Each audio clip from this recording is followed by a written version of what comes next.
The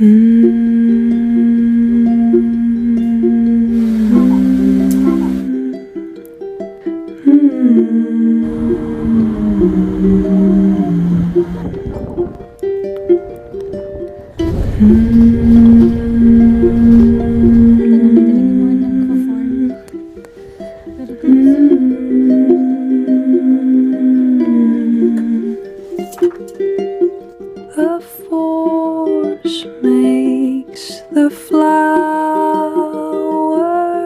grow.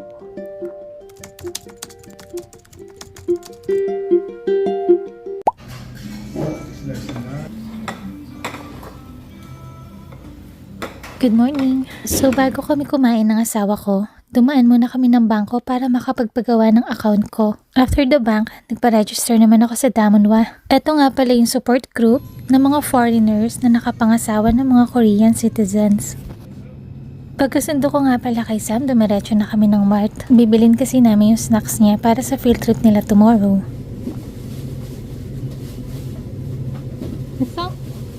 Actually, dapat tubig lang. Pero yung mga kaklase kasi na Sam, may mga dalang juice, kaya bininan ko na din siya. Siyempre yung nanay bumili din na para sa kanya. Yung marshmallow niya, Sam sa tanga. Looks like a marshmallow. Wala. You want to put the Marshmallow. Bumili na din ako ng mga vegetables na kailangan namin sa bahay para makagawa ko ng side dish. Bumili din ako ng tofu para sa soup. Ice cream? Today is Friday, so field trip ni Sam sa Jeonju City. Medyo malayo to sa bahay namin kaya nag-travel pa sila. Almost 8 months din hindi nakita ni Sam ng mga kaklase niya kaya enjoy na enjoy siya.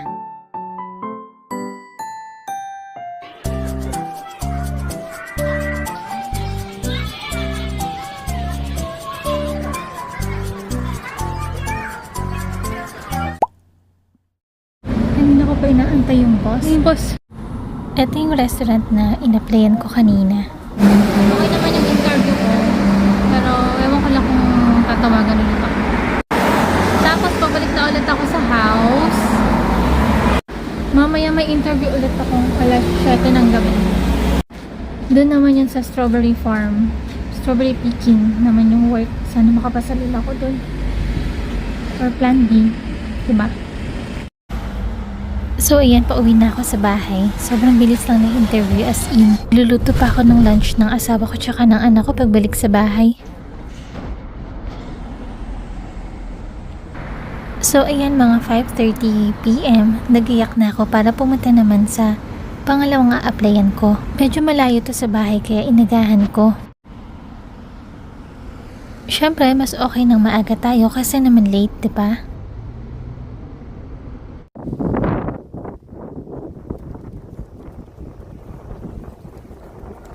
Time check, it's 5:44 and 10 minutes pa yung sunod ko bukas ng sasakyan. So mag-antay muna ako dito. Katabi ng flower shop. Ito namang applyan ko is strawberry picking. So good.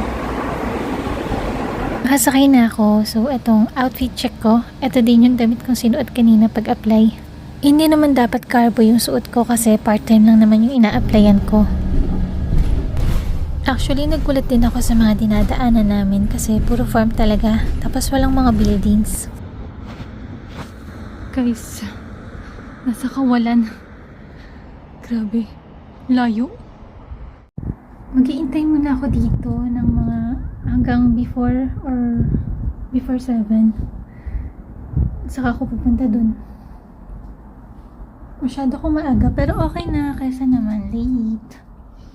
Guys, mga taniman talaga siya. Doon na ako mag-work ko doon sa may dito ata yun. Diyan ata. Naglalakad pa ako ng konti papunta doon. Tapos mga 1 hour niya daw kaming mga 1 hour niya kami pag pipick upin ng strawberry, tapos mamimili siya sa amin kung sino pinakamabilis. Wish me luck!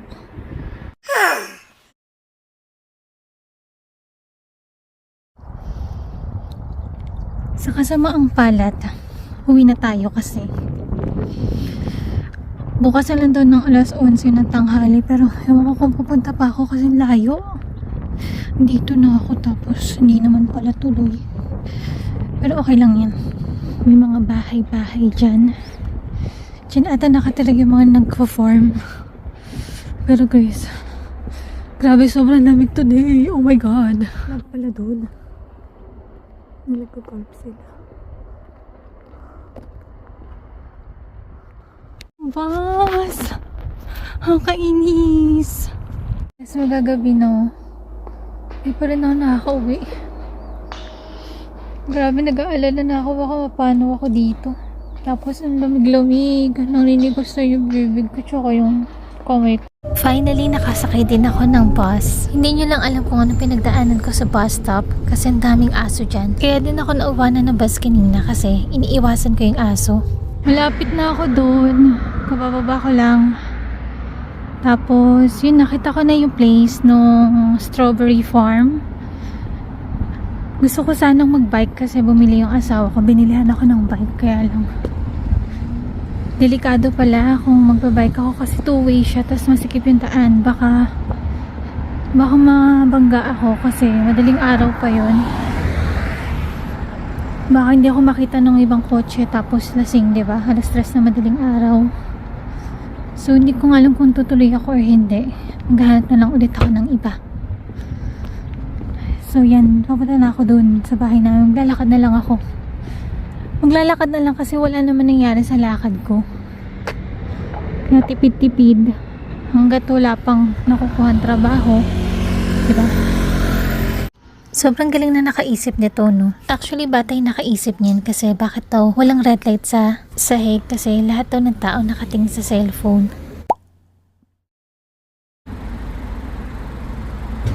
Good morning! So, time check. It's 10:25. Andito ulit ako sa may bus stop kasi babalikan ko yung strawberry farm. Dumaan din pala ako sa CU para bumili ng strawberry milk. Madami kasi akong ginawa kanina kaya hindi na ako nakapag-almusal.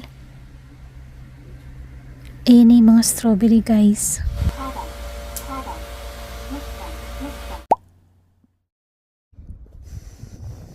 Dahil 11 na ako nag-start, medyo mainit na yung panahon. Kaya sabi ng sadyang Nim, 30 minutes na lang daw ako mag-try. Eto nga, pinadalahan niya pa ako ng mga strawberries. Tapos na ako mag-alaba.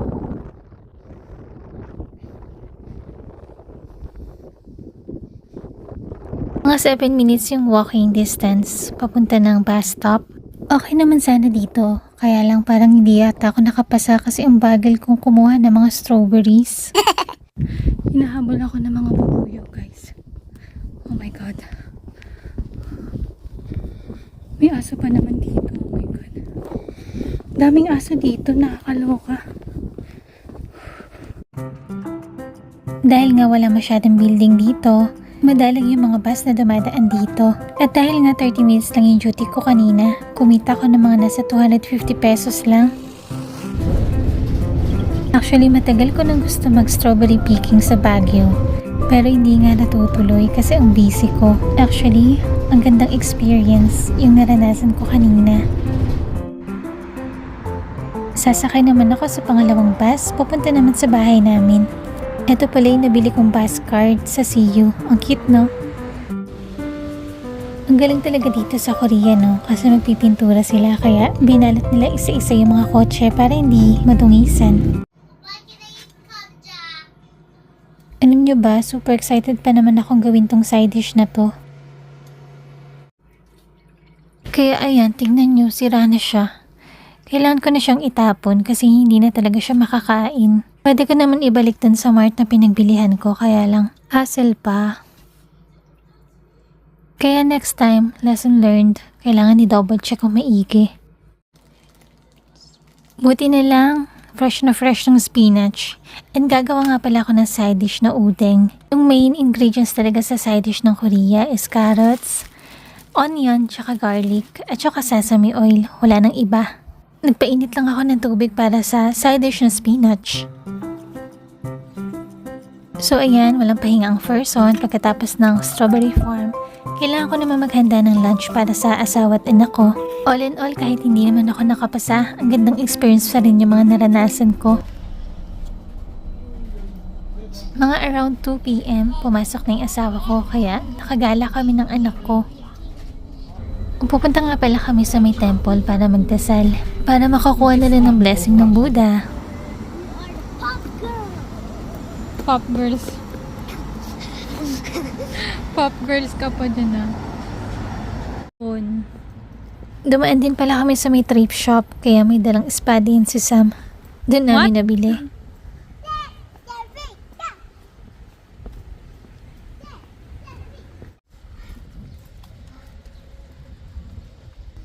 Hindi ko kasi alam kung saan yung Catholic Church dito sa amin.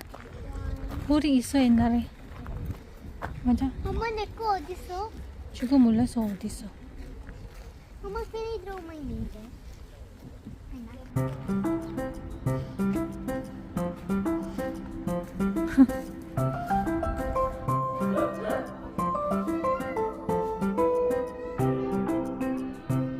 Anxiety.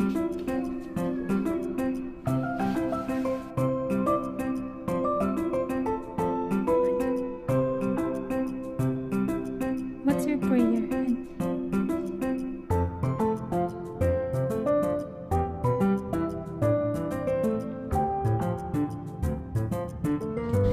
Please,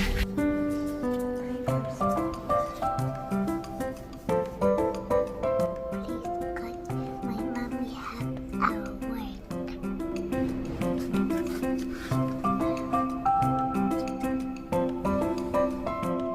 Hindi ko kasi alam kung saan banda yung Catholic Church dito sa amin. Kaya madalas dito kami nagdadasal kay Buddha.